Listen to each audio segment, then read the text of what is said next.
brought to you by Species Nutrition. Visit speciesnutrition.com. I'm Dave Palumbo, and today's guest is one of the brightest new stars to come out of the 2019 Mr. Olympia weekend.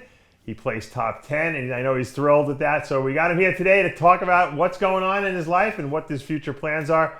Patrick Moore, welcome back. How's it going, man? You had a good year, huh? I got to say it's been a good year. You got a big smile on your face, so that must be good. Yes, sir, absolutely. Now, we had you here last time when you won that Cal Pro, qualified for the Olympia. Obviously, you're working with Chris Aceto. And, I don't think a lot of people really, took you dangerously serious. They took you serious, but they didn't take you dangerously serious. They didn't realize how dangerous you were. Just for people's, I like numbers. A lot of people like numbers. I know they don't really mean anything, but give us an idea. What did you weigh on stage when you won the Cal? On stage at California, I believe I was 234. Okay. And what did you weigh at the Olympia? Like I said, we put the scale aside. If I had to take a guess, I would say 236, 237. But I was much more conditioned and a lot harder, than in California. So that kind of tells me I actually probably could have squeezed down to 232 in California and actually been better. Now, why do your arms look like they're like 25 inches now? Is that an illusion, or did you gain a bunch of weight after the Olympia?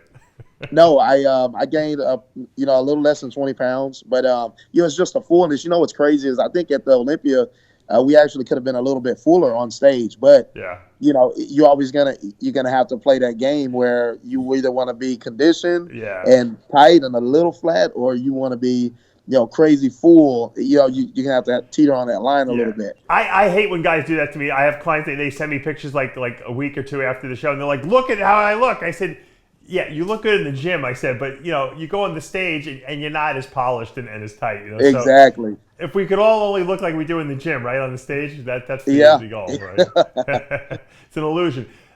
So you placed top 10 at your first Olympia. A lot of people felt that you should have been way higher, myself included. You pretty much brought a look that I don't think anyone expected to see, and it stood up very well next to the competition. Were you happy with the placing? Would you like to see yourself higher? Give me your Olympia experience. I definitely, we're always going to want a better place. I mean, we're all vying for that number one spot. But I was realistic going in, to the competition. So like I told Chris, our only plan was to destroy what we did in California. Because, like I said, you hear the chatter, you got to do your time. This is your first one. This is the top level. My only focus was to bring a physique that was worthy of the stage. So, of course I wanted a higher placing, but, the judges, they've been doing this, for years. So they're going to see things that, of course, I'm going to say I'm number one. I look better than everybody. You got to believe that. Yeah, you got to believe that. So, but they put me where they put me, and I couldn't be happier. I mean, like I said, my only expectation and goal was to, bring a physique that the fans could really appreciate and something that was different, Now, a lot of people, myself included, by the way, have compared you to Ronnie Coleman, because Ronnie kind of came on the scene in that after he turned pro in '91, and people saw the potential in him, but I don't think and we got to remember, he was from an era where there were just amazing bodybuilders left and right, and no one took him serious at first, I think, and he crept up on everyone little by little until he started beating and knocking off big name people, and obviously he went on to win the Olympia. We know that. Now, you have a similar, I guess, way you've kind of diffused into the industry and under everyone's radar somehow. Yeah, it's a bit of an auspicious start. I try to tell a lot of people, I'm just a few years into this sport. I mean, I'm still growing. I'm still learning. Everyone's like, everyone wants to know how old I am and how much time I have left. But, my body is young. I'm just now getting the hang of actually training and getting the most out of my body. Yeah. So I can identify with the start, that Ronnie had, and then he made that huge jump. Because for me, I didn't have a big name. I think after California and New York last year, placing 13th and 8th, people pretty much, had written me off as, hey, this guy, they always say they're going to do this and then at the next level, but we already had the mentality going into that show that I was going up against big names, and we're just going to see how it pans out. But you know what? After that, and I see what those guys have, then I'm going to come back and people are going to start to take me serious, and so that was the goal at this Olympia. I was like, I'm not coming here for an experience. I'm not coming here to see how I'm going to do. Me and Chris, we had it planned like we're gonna kill what we did in California. People thought that was good. We're gonna show them something better, So Chris was sending me pictures. You probably saw it when he was sending me. He was texting me pictures from the room, like the whole week that you guys were there, and he's like, "I think he can win. I think he can win." Because standing alone, you really have no weaknesses. Your conditioning was amazing. You got a teeny tiny waist. You got all the body parts where they need to be. You got the good showy body parts, the arms and legs, and so. I've never seen Chris so excited before. It was great. I was actually getting a kick out of the whole thing, It was very motivating because, Chris, obviously he's a guy who knows what he's talking about. And Chris, he's very monotone. He when we email, we text, it's usually quick, short answers. There's nothing extensive about his replies. Yeah. So when he was getting excited in my own mind, I'm like, okay, I must actually look pretty good because he's pretty excited about the way that I'm looking. And then, so it was good because that energy that he gave me, I was able to actually take that in and translate it on stage, because having his approval, it's big for me, and it should be for any athlete that's putting their trust to work with a coach. I kept telling Chris every time he sent me a picture, I'm like, keep feeding him, because you look like you're ready to step on stage like 4 days out. I'm like, you better keep feeding this guy, I said, because he's looking too good. So, but no, you definitely made some major improvements from last year to this year. And you know what? I didn't. I see a lot of guys with good genetic potential that never really amount to anything. I don't want to name names, of course, but you guys, everyone out there knows who we're talking about.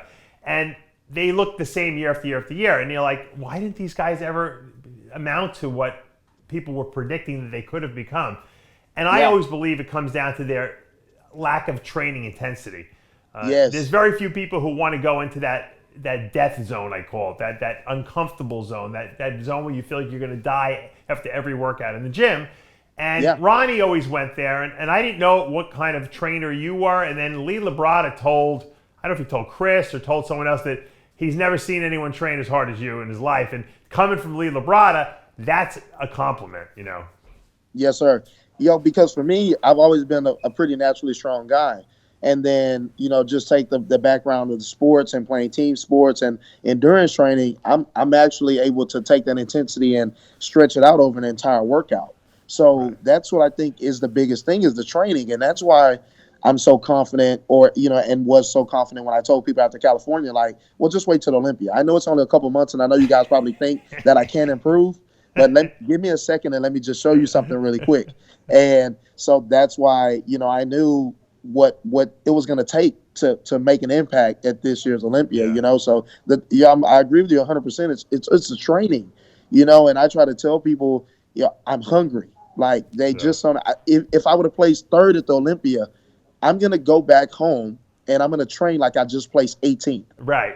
Because I know what that feels like. I've been 18th place. So I take that same mentality, and whether I'm victorious or I don't get the outcome that I want, I'm going to train like that regardless all the way through. Sure. I'm going to take this thing as far as it can go.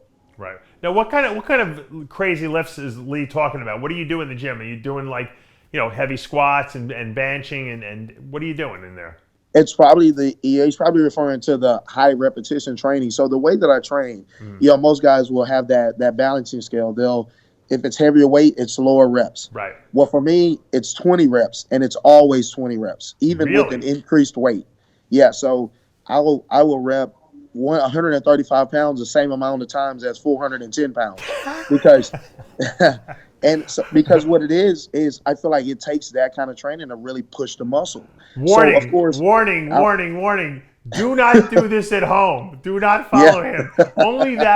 Only people like him could do that. And Ronnie Coleman. Yeah, I used to see Ronnie. They used to high volume and heavy weights. You think it's incompatible, but he did it. And it works for me. I mean, I get such crazy pumps, and that's how I know my body's responding to the training. And there's sometimes there'll be 50 rep sets. There'll be 600 pounds, 500 pounds on a leg press, and it's 50 straight reps. Wow. And they're slow and they're controlled, and I'm actually letting my mind connect with the muscle. So every rep is actually it's benefiting my body. There's no going through the motions through any training session that I have. Now, because you're doing 20 reps, do you ever do like really, really heavy weight? Like what would be like the highest you can squat? So if I took squat up to 450, 500 pounds or something Right. like that, obviously I'm not going to do 20 straight reps. The set isn't straight through. Okay. So I'll implement like pause sets. So if I get, let's say, 8 reps out of the gate, right? Then I give myself 25 seconds to get back in there. And I cannot, that set is not over until I hit 20 reps. That's intense. I don't know too many people who could do that. Do you have a training partner or you train alone?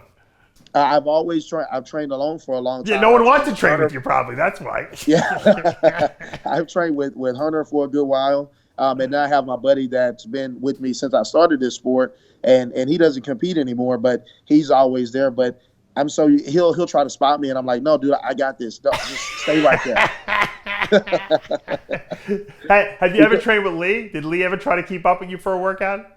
We train, but we haven't had a chance to like really get after it where, there's it's not being filmed or recorded. Yeah, we kind of train more for Gotcha. commercial purposes and stuff like that. Now, how'd you hook up with Labrada Nutrition? Why'd they decide to sign you? What was how'd that link up?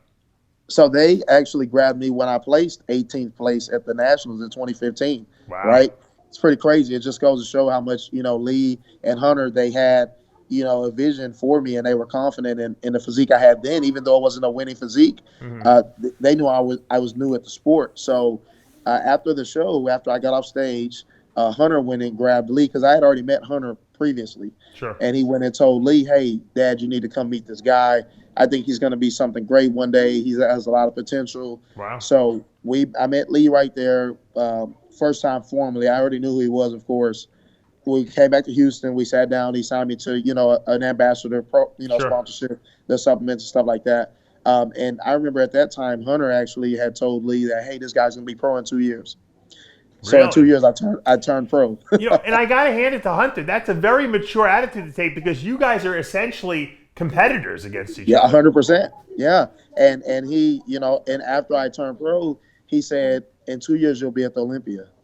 Really? And then in 2 years, I was at the Olympia. Yeah. Wow. And, Hunter, the thing about him, he's one of those guys where even though he knows we'll potentially be competitors, we just both want to see each other do well. And, Sure. it's such a different dynamic. What I see with some of the other athletes where they're just kind of like we're all against each other. Yeah. I try to spread the message like, hey, guys, you do realize that we're all training. Yeah. And we're going to be judged by 6 or 7 strangers that we do not know on a judging panel. So why try to undercut each other instead of encouraging each other and, training and pushing each other to the max? Because at the end of the day, if I place first and second and he places first and second, we're still buddies and we're going to grab something to eat after the show is over. And I'm going to tell him, man, I'm going to get your ass next time, man. Right. You might have got me this time. I'll get you next time. And then we really enjoy what we're doing. Yeah. Not many people, by the way, have your mature attitude. I wish the sport was more like that, but it's not. Oh, absolutely. So now that you got all this hype and hoopla and people talking about you and a lot of like the people in the know giving you props and saying you should have been higher, obviously that makes you feel good about yourself. But what's the plan now moving forward for 2020? What do you do? Do you wait till the end of the year? Do you do the Arnold? I mean, where do you see yourself fitting in? The Arnold is definitely on the horizon. That's definitely a show that I want to do because I want to compete early in the year. And I'm just hungry to get back out there. I was able to improve in a couple of months from California to the Olympia, so I know I can definitely improve, in 6 months from here to, in case I get the invite to the Arnold, so on and so forth. But the goal is to just keep improving. And the Olympia's, it's in the books now. It's in the past. That look was great, but I'm going to beat that. I mean, I'm going to smash that at this next show. And, so it's just to keep getting better over time. And with all the hype, like you said, there's everyone, put on 30 pounds, put on 20 pounds. I try to tell them. Everyone becomes all of a sudden an expert and giving you an authority and giving you advice, right? Yeah. And, and I try to tell them. No one wanted to even talk to you before that. Now all of a sudden everyone wants to be your friend, right? Yeah, like I said, I was just nobody. And it's funny because people admittedly say, I didn't even know who you were. I'm so sorry. Yeah. And I'm like, it's not a big deal. That's I was good, not because known. very rarely do we have a dark horse come out of nowhere. It's great when you're not expected to do well and then you do well, right? Yeah, and that's the thing is that same mentality is what carried me. And I told a lot of people I wasn't even in anyone's conversation. I wasn't in anyone's prediction, and that just made me work even harder because I was like, okay, well, you don't see me here. Well, let me just do what it takes to make sure you see me the next time. And I just carry that attitude, and I tell people like, hey, I'm gonna grow. Everyone's like, oh, you need the bigger this, bigger that. Just blow up and be like Ronnie. And I try to explain to them like the reason I've built the physique I have now is because I've done it over time. Yeah. So I will grow, I will get bigger, but it just has to be done. Lean tissue in the right places at the right time because I will not sacrifice my lines for Right, but you know what? It's great when people give you the advice. Just blow up like Ronnie. Yeah, well, you know what? I wish I could blow up like Ronnie. We all wish we could blow up like Ronnie, right? I mean, you're putting on as much muscle as you can. That's the goal. Obviously, you're not saying, wait a minute, I'm not going to gain 30 pounds if I can actually gain 30 pounds. I'm only going to gain 25. You're going to gain what you can gain. You're training the way you train, using your system. You're eating the food, and you're doing the work. And whatever happens, happens. Obviously, you've made amazing improvements from last year to this year, and I'm sure we're going to see significant improvements into next year. And I think that's exciting for the fans. Obviously, it's exciting for you because you want to see what your potential is. You haven't really tapped into it yet. You're really just getting started. And I think we're going to see some great stuff from you in the future. I have a good feeling about this. It's definitely, I definitely am going to reach the potential. And a lot of people are saying, oh, can you live up to the expectations? Absolutely. I mean, I wouldn't be doing this thing if I couldn't. And with that being said, making those gains along the way, it's an A to Z process for me. It's not A and Z. And so I think by doing it that way, people can actually see a better version of Patrick Moore every time I get on stage. Right. Yeah, oh, he's a little bit bigger here. Oh, he's improved that. He's improved that. And then it's exciting because, what if I do just gain 30 pounds and then all of a sudden I'm at my max potential? Oh, we're tired of seeing that version of Patrick. Right, exactly. So it's an exciting journey for me. I think it's exciting for the fans because they like the classic look, and so it's gonna be something great. It really is. When I always like to ask people this question: when you got on stage, you're on the Olympia stage, and you're standing next to these guys, or even when you're pumping up backstage, and you're looking around and you're looking at the other guys. I know everyone says they concentrate on themselves, but you can't help but look at the other guys. Did you feel like, hey, you know what? I actually belong here. Yeah, there was once we started getting tanned and stuff like that, and I actually got undressed myself because I didn't look in the mirror. Once we were getting tanned, I didn't do anything. I just wanted to see what I looked like once I took my clothes off, and when I could see the other guys, because I was looking around. I mean, I want to see what these guys that I've watched these guys over the years. Yeah. I've seen them on the stage. I've seen them, and so now here I am backstage with them in person. So I'm looking like, okay, and I'm taking it all in. And as I looked at my own physique as compared to what I was seeing, I'm like, hey, I think I can get in here and hang with these guys, and so let's get in here. I went up there with ultimate confidence. I was already prepped mentally. I envisioned what it was going to be like on that stage, big crowd, bright lights. And once I went out there, I was like, hey, we're here now. Let's get it on, Well, congratulations on the top 10 placing at the Olympia, on the big win, obviously, in California. And hopefully we'll see you on that Arnold Classic stage, and maybe you'll shock a few more people. Oh, that's definitely the plan. I have to get some get back, Dave. I gotta come back for him, man. So I tell people I'm very motivated by the 10th placing, the 10th place position, and it's only gonna go up from there. I mean, I'm just gonna get better and better every time I go to the stage. Did you ever think you'd be making money in bodybuilding? That was always a foreign thing in my head. Like, can I actually make money from bodybuilding? And obviously, at some point, I did. Is it amazing that you could actually maybe win $100,000 on a stage? Isn't that kind of an amazing concept? It is. It is an amazing concept. But then I think as well as any of us, Dave. When we break down the actual hours we spend, prepping your food and eating and training, hell, if we were working a regular job, we'd probably make $100,000 for the effort probably. we put in. But you know what? But the funny thing is, as a bodybuilder, you would gladly pay the money to do it and make nothing because you just you just love what you do. So it's nice to be rewarded for the stuff that you do love doing. 100%. Because we do it because we're passionate about it. I mean, like, and I said on an Instagram post one time, we do this and we put everything into it. We don't know what the outcome's going to be. You're putting 100% into this prep just to go on the stage, and they could tell you, hey, you're not good enough. Try again next time. Yeah. And sure. all that time, all that money is wasted. So I try to tell even like the newcomer guys, you'll be able to make money if you structure this thing correctly. But at the same time, don't go in it with that mentality like, hey, I'm going to get rich bodybuilding, because I guarantee you, you're going to spend a lot of money before you make any back. Absolutely. Absolutely. Once again, congratulations to you and Chris. Great job. And like I said, I'm excited to see you're going to bring to the stage in 2020. And that's going to take us, guys, to the end of another episode of Live With, brought to you by Species Nutrition. I'm Dave Palumbo. We'll see you next time. Yes, sir.